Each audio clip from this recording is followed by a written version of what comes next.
El 23 de agosto de 1942, a las 16:18 horas, la primera oleada de bombarderos de la Luftflotte 4 cruzó el río Volga y comenzó la destrucción sistemática de la ciudad de Stalingrado. El olor del petróleo ardiendo desde los tanques de almacenamiento al borde del río se extendía por 40 kilómetros. El sonido de 600 motores de avión se superponía a los gritos de las sirenas de los Stuka. La ceniza caía sobre los transbordadores del Volga que llevaban mujeres y niños hacia el este a través del agua. La historia que la mayoría de los espectadores ha heredado sobre lo que siguió avanza por un solo carril. La Wehrmacht, atraída hacia la ciudad por su nombre simbólico, siempre estuvo condenada allí. La batalla de voluntades era inevitable. La marea cambió. Una frase en un libro de texto. El registro archivístico cuenta una historia diferente y mucho más específica. La Operación Azul, Fallblau, fue lanzada el 28 de junio de 1942 con 1,3 millones de tropas del eje, 1.900 tanques y 1.600 aviones a lo largo de un solo eje. El objetivo original eran los campos petrolíferos del Cáucaso. Stalingrado era una protección de flanco. El 23 de julio de 1942, Hitler firmó la directiva del Führer número 45, que dividió al Grupo de Ejército Sur en dos ejes divergentes contra la advertencia explícita de su jefe del Estado Mayor General. La ciudad se convirtió en objetivo solo después de que el plan estratégico ya se había fracturado. El 23 de agosto, el 14º Cuerpo Panzer del Sexto Ejército llegó al Volga al norte de Stalingrado.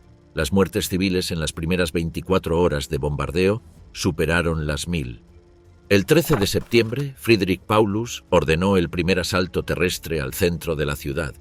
El 14 de septiembre, la 13ª División de Fusileros de la Guardia bajo el mando del general Alexander Rodimtsev cruzó el Volga de noche bajo fuego, sufriendo un 30% de bajas antes de llegar a la orilla occidental. El 14 de octubre, 3 divisiones de infantería alemanas y 2 divisiones Panzer fueron lanzadas contra la fábrica de tractores, donde los trabajadores soviéticos todavía soldaban cascos de T-34 a 200 metros de la línea del frente.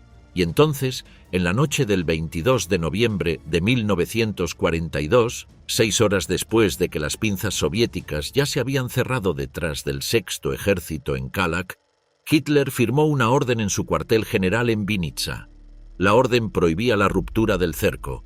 Su copia al carbón sobrevivió en el archivo RH-20-6 del Bundesarchiv, y los historiadores no la leerían plenamente en su contexto operativo hasta que los archivos del OKW fueron reorganizados en la década de 1990. Fallblau, la ofensiva que nunca debía terminar en Stalingrado. El 28 de junio de 1942, la Wehrmacht lanzó la mayor ofensiva de su guerra en el este contra un país que, solo 7 meses antes, casi había destruido. El plan se llamaba Fallblau. El objetivo no era una ciudad, el objetivo era el petróleo, los campos del Cáucaso en Maikop, Grozny y Bakú, de los que dependía la capacidad mecanizada del Reich después de la pérdida estratégica del invierno anterior en Moscú. 1,3 millones de hombres, 1.900 tanques, 1.600 aviones. Un solo eje de avance a lo largo de la curva del Don hacia el sur-sureste. La directiva original del Führer que autorizó la ofensiva, la directiva número 41, firmada el 5 de abril de 1942, describía a Stalingrado solo como un objetivo secundario, una ciudad que debía ser neutralizada como flanco, no tomada como premio. La directiva se conserva en los registros del OKH, del Bundesarchiv Militärarchiv. Dice lo que dice. Luego llegó la fractura, el 23 de julio de 1942, con la ofensiva teniendo menos de un mes y la Wehrmacht ya más adentro de la estepa del Don de lo que cualquier planificador había creído posible. Hitler firmó la directiva del Führer número 45 en su cuartel general avanzado en Vinnitsa, en la Ucrania ocupada. La directiva dividió al Grupo de Ejércitos Sur en 2 nuevos mandos. El Grupo de Ejércitos A, bajo el mando del mariscal de campo Wilhelm List, recibió la orden de avanzar hacia el sur, al Cáucaso. El Grupo de Ejércitos B, bajo el mando del mariscal de campo Maximilian von Weitz, recibió la orden de avanzar hacia el este, hacia el Volga y la ciudad de Stalingrado. Dos ejes divergentes, separados por 600 kilómetros a mediados de agosto, compartiendo las mismas reservas de combustible, compartiendo la misma red ferroviaria sobreextendida, compartiendo la misma cobertura aérea insuficiente. El jefe del Estado Mayor General del Ejército, coronel general Franz Halder, registró su protesta en su diario de guerra esa misma noche. La entrada sobrevive en la serie RH2 del Bundesarchiv. Halder escribió que la directiva trataba al enemigo como si ya estuviera derrotado. Escribió que la persecución simultánea de dos objetivos estratégicos con un solo conjunto de fuerzas consumiría las reservas operativas de toda la ofensiva. Tenía razón. En 8 días, el cuarto ejército Panzer fue reasignado 2 veces, primero separado hacia el sur, hacia el eje del Cáucaso, luego llamado de vuelta hacia el este, hacia el eje de Stalingrado, quemando reservas de combustible que no podía reemplazar y llegando a ninguno de los dos destinos en el plazo previsto. El cerco de Stalingrado se retrasó 3 semanas. Halder fue destituido de su puesto el 24 de septiembre. Paulus, en Nuremberg, describiría la directiva número 45 en sus transcripciones de interrogatorio como el momento en que la ofensiva perdió su centro operativo. Esta es la parte que la memoria de posguerra no puede procesar fácilmente. La batalla definitoria del Frente Oriental no fue elegida, fue heredada, no fue el resultado de la fijación de Hitler con un nombre en un mapa, eso vino después. Fue la consecuencia de una sola directiva firmada cuyo contenido ha estado en el archivo público desde 1946, disponible para que cualquier investigador lo leyera. La versión del libro de texto la comprimió en una frase. La directiva en sí tiene 16 páginas, y esa fractura, para agosto, tenía un nombre en un mapa. 23 de agosto, el día en que la ciudad murió y comenzó la batalla. Vasily Chuikov tenía 42 años. Era bajo, corpulento, profano y había sido agregado militar soviético en China. Llegó a Stalingrado el 12 de septiembre de 1942, creyendo que a la ciudad quizá le quedaban días. Para esa fecha, la ciudad que estaba heredando ya había sido abierta en canal. El 23 de agosto de 1942, comenzando aproximadamente a las 16:18 horas, la Luftflotte 4 bajo el mando del general Wolfram von Richthofen realizó aproximadamente 1000 salidas contra Stalingrado en un solo día. Fue el bombardeo de un solo día más intenso contra cualquier ciudad en el frente oriental hasta ese momento. Los distritos de viviendas de madera en la periferia de la ciudad prendieron fuego y los incendios se fusionaron. Los tanques de almacenamiento de petróleo junto al río se incendiaron y ardieron durante toda la noche. Los informes de defensa civil soviéticos, conservados en el archivo regional, dan un rango de bajas de entre 25.000 y 40.000 en las primeras 48 horas. La cifra es aproximada porque la agencia que la produjo fue parcialmente destruida. Los transbordadores del Volga, la única línea de reabastecimiento de Stalingrado, ya que los alemanes mantenían toda la estepa occidental, operaban de noche bajo fuego de artillería y ataque aéreo. La 13ª División de Fusileros de la Guardia, 10.000 hombres bajo el mando del general Alexander Rodimtsev, cruzó en la noche del 14 de septiembre, con posiciones alemanas ya en la ribera por encima de ellos. El informe posterior a la acción de Rodimtsev, conservado en el RGVA en Moscú, enumera a la unidad con un 30% de bajas antes de que llegaran a la orilla occidental. Llegaron, mantuvieron una franja de 1 kilómetro. La cabeza de puente resistió. Luego llegó Chuikov. El 62º ejército cuyo mando asumió ya no era un ejército en sentido operativo. Era una lista de fragmentos atrincherados en sótanos y pisos en ruinas, extendidos a lo largo de un frente que en algunos lugares tenía menos de 100 metros de profundidad entre los alemanes y el río. La orden de Chuikov, emitida el día en que asumió el mando, era específica. Las líneas se cerrarían hasta quedar a 30 metros de las posiciones alemanas. Los defensores avanzados abrazarían al enemigo. Presionarían tan cerca que la Luftwaffe no podría bombardearlos sin bombardear a la infantería alemana. La supremacía aérea de Richthofen, total, indiscutida, el instrumento más decisivo que poseía la Wehrmacht en ese momento de la guerra, sería neutralizada por la geometría. La doctrina entró en el vocabulario operativo soviético como Blizhny Boy, combate cercano. Las memorias de Chuikov, El comienzo del camino, publicadas en la década de 1960, describen la orden en lenguaje claro. El diario de guerra correspondiente del 62º Ejército, conservado en el RGVA, registra la señal operativa que la difundió hasta el nivel regimental el 12 de septiembre. Desde ese día la batalla cambió de forma. Ya no era una batalla de maniobra, ya no era una batalla para la que el ejército alemán había sido entrenado.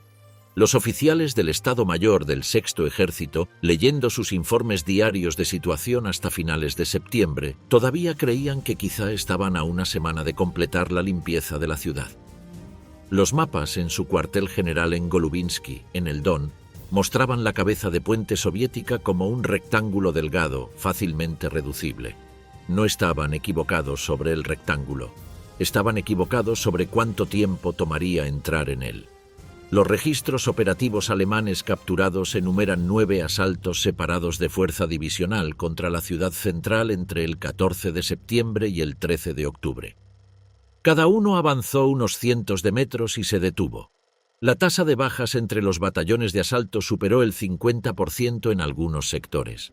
Los reemplazos, cuando llegaron, eran más jóvenes y menos entrenados. Para la primera semana de octubre, el Sexto Ejército ya no era la formación que había cruzado el Don en julio. Y el 14 de octubre, cada fusil disponible en el Sexto Ejército fue lanzado contra un distrito fabril.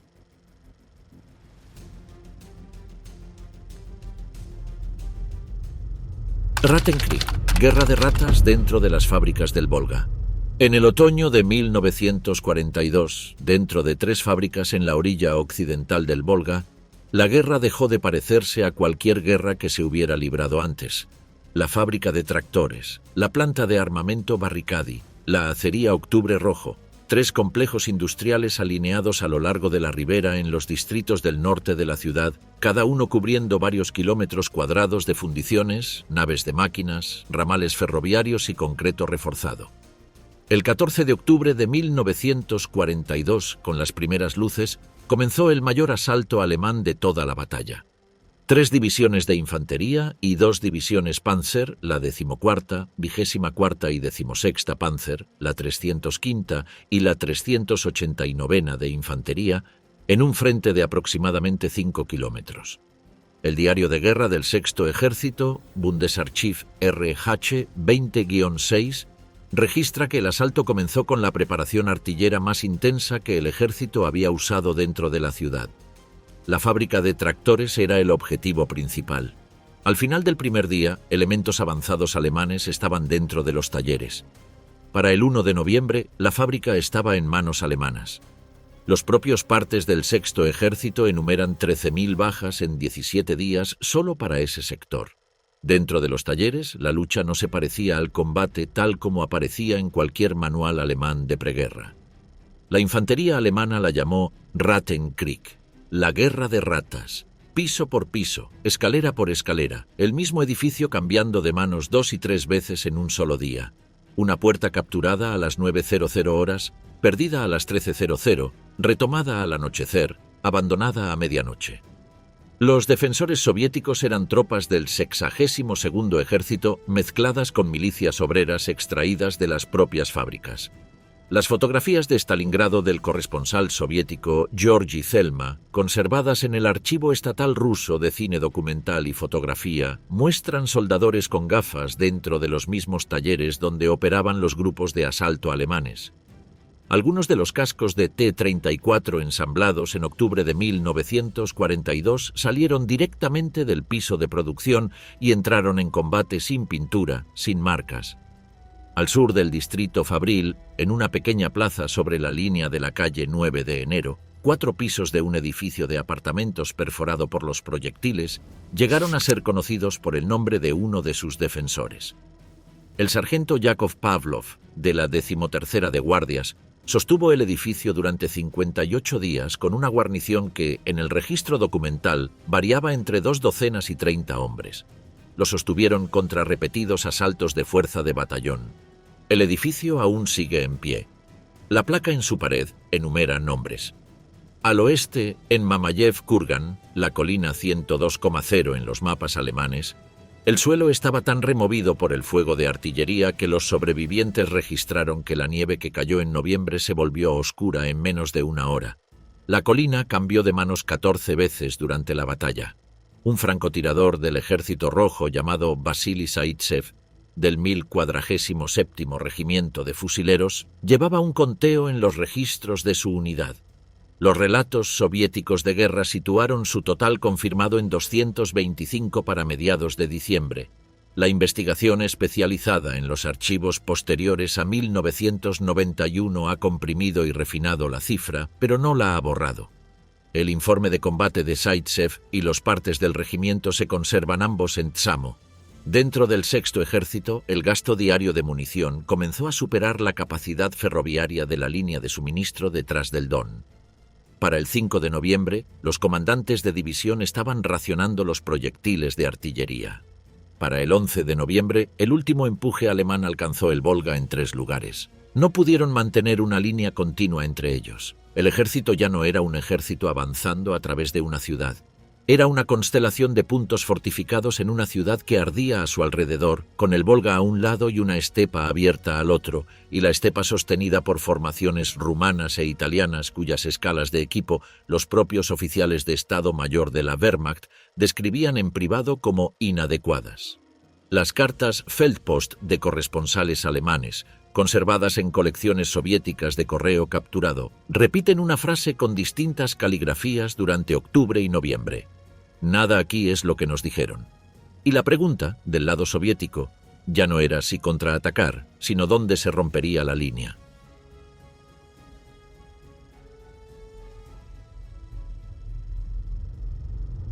La Operación Urano y la orden que Hitler firmó en Vinnitsa.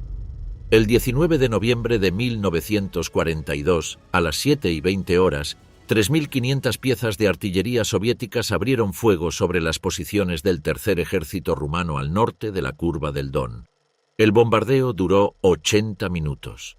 La Operación Urano había sido planificada en secreto desde mediados de septiembre por los jefes de la Stavka, Alexander Vasilevsky y Georgy Zhukov. La fuerza de cerco sumaba aproximadamente 1,1 millones de tropas en 3 frentes. El punto de ataque no era la ciudad. El punto de ataque eran los flancos. El Tercer Ejército rumano al norte y el Cuarto Ejército rumano al sur sostenían esos flancos porque las formaciones alemanas que habían iniciado la ofensiva habían sido consumidas dentro de la ciudad. Para el segundo día de la operación, el Tercer Ejército rumano había dejado de existir como formación coherente. Para el cuarto día, aproximadamente a las 14:00 horas del 23 de noviembre, las puntas de lanza blindadas soviéticas de las 2 pinzas se encontraron en Kalach del Don, al oeste de Stalingrado. El Sexto Ejército alemán, el Sexto Cuerpo rumano, partes del Cuarto Ejército Panzer, aproximadamente 290.000 efectivos según la estimación de Estado Mayor alemana más citada, estaban dentro de una bolsa, el Kessel, el caldero. En la noche del 22 de noviembre, 6 horas antes de que las pinzas se cerraran, Hitler había firmado una orden en Vinnitsa. El Sexto Ejército no rompería el cerco, mantendría su posición. Sería abastecido por aire. La copia carbón de esa orden se conserva en Bundesarchiv RH-20-6. El alto mando de la Luftwaffe, a través del Reichsmarschall Hermann Göring y el jefe de Estado Mayor Hans Jeschonek, se había comprometido a un puente aéreo diario de 500 toneladas. El promedio real entregado durante los 72 días del puente aéreo, según los propios registros logísticos del Luftflotte 4, fue de 94 toneladas, menos de 1/5 parte del requerimiento. El déficit se medía en calorías, en rondas de munición, en combustible para los vehículos restantes, en suministros médicos que no fueron entregados a los hospitales de campaña alrededor de Gumrak y Pitomnik. Para mediados de diciembre, el grupo de ejércitos donde el mariscal de campo Erich von Manstein lanzó la Operación Tormenta de Invierno, un avance de socorro hacia el noreste en dirección a la bolsa desde Kotelnikovo, la 6ª División Panzer, la 23ª Panzer, la 17ª Panzer. Para el 23 de diciembre, Los elementos de vanguardia habían alcanzado el río Mishkova, a 48 kilómetros del borde suroccidental de la bolsa. No pudieron avanzar más. El contragolpe soviético, la Operación Pequeño Saturno, estaba golpeando al octavo ejército italiano en el Don, amenazando la propia retaguardia de Manstein. El socorro se detuvo. La bolsa no fue socorrida. Dentro de ella, durante enero de 1943, la situación superó lo que los partes de unidad por sí solos podían medir. Los informes de oficiales médicos de los hospitales de campaña sobrevivientes capturados en la rendición y ahora conservados en el Bundesarchiv documentan casos de congelación a nivel de división en decenas de miles. La ingesta calórica de la infantería de línea para mediados de enero está registrada en algunas divisiones por debajo de 800 al día. El hambre, la congelación y el frío se convirtieron en los principales asesinos. La Operación Anillo, la reducción soviética final de la bolsa bajo el general Konstantin Rokossovsky, se abrió el 10 de enero de 1943. Para el 31 de enero, las tropas soviéticas estaban dentro de los grandes almacenes Univermag en la Plaza Roja del centro de Stalingrado, donde Paulus, ascendido a mariscal de campo la noche anterior, había trasladado su cuartel general. A las 7:35 horas del 2 de febrero de 1943 se señaló la rendición. 91.000 prisioneros fueron tomados en la captura final. Aproximadamente 6.000 de ellos regresaron vivos a Alemania. El resto no sobrevivió al cautiverio. La historia que recibió Occidente durante el siguiente medio siglo llegó principalmente a través de las memorias de posguerra de Manstein, Verlorene Sieg, a través del testimonio sobre el puente aéreo de oficiales de la Luftwaffe bajo custodia estadounidense y británica y a través de los resúmenes operacionales publicados en las historias oficiales. El lado archivístico soviético, los registros operacionales de Tsamo, las directivas de la Stavka en RGVA, las transcripciones de interrogatorio del NKV de al propio Paulus, no fue destruido. Era inaccesible. La alianza de la Guerra Fría tenía razones políticas en ambos lados para dejar 290.000 hombres, 6 meses, 4 ejércitos y el registro documentado de una directiva firmada reducidos a una sola frase en un libro de texto. La marea cambió en Stalingrado. El archivo siempre estuvo allí. El relato se encogió, y Paulus salió del sótano del Univermag bajo custodia, con su capote, hacia la nieve, y la grabación de su interrogatorio, que permanecería en un archivo de Moscú durante 48 años, comenzó esa tarde.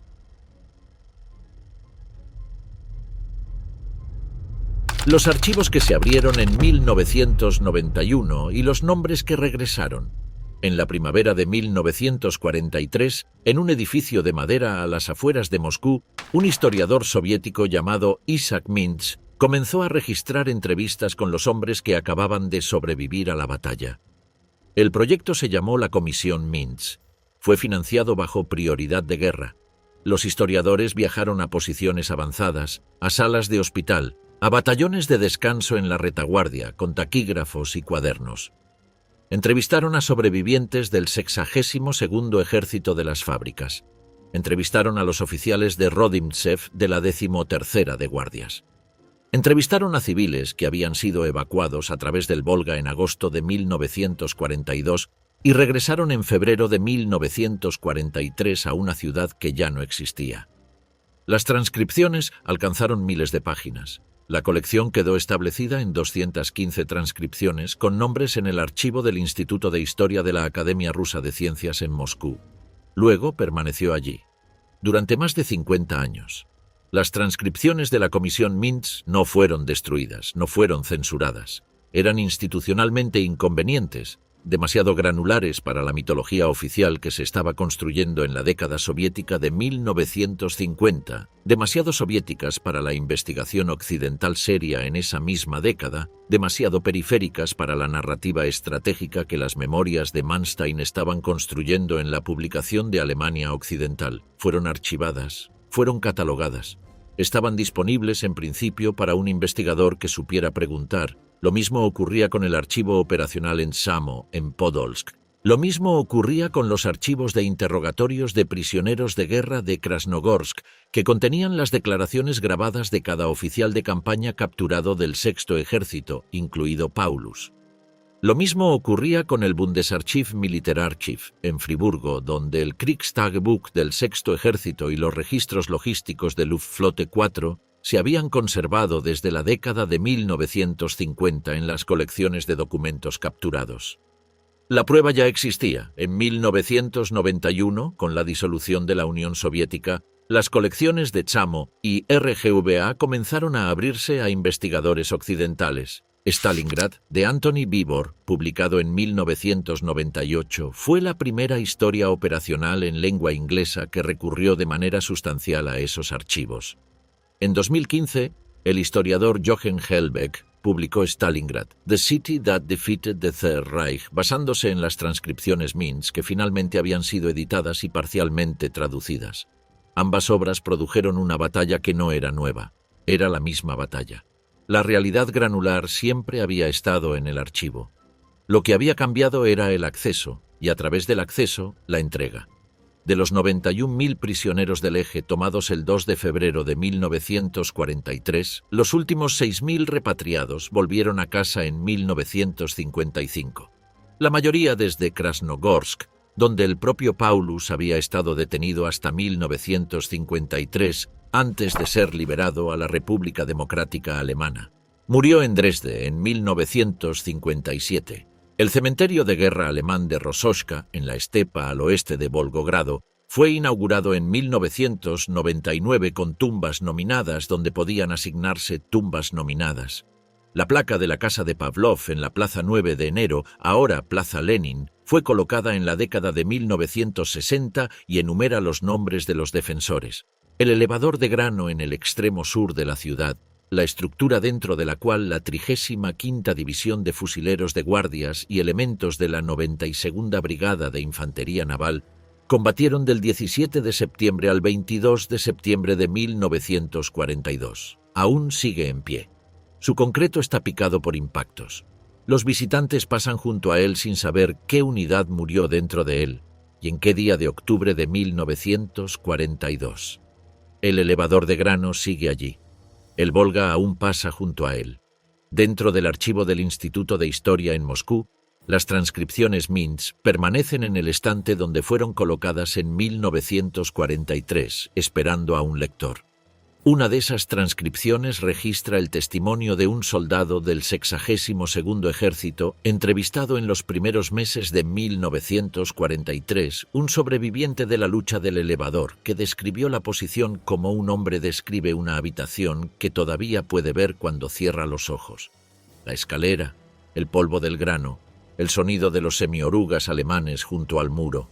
Su declaración entró al archivo en 1943. Fue leída por primera vez por un académico occidental más de medio siglo después. El registro histórico no ha cambiado. Los documentos siguen en el archivo.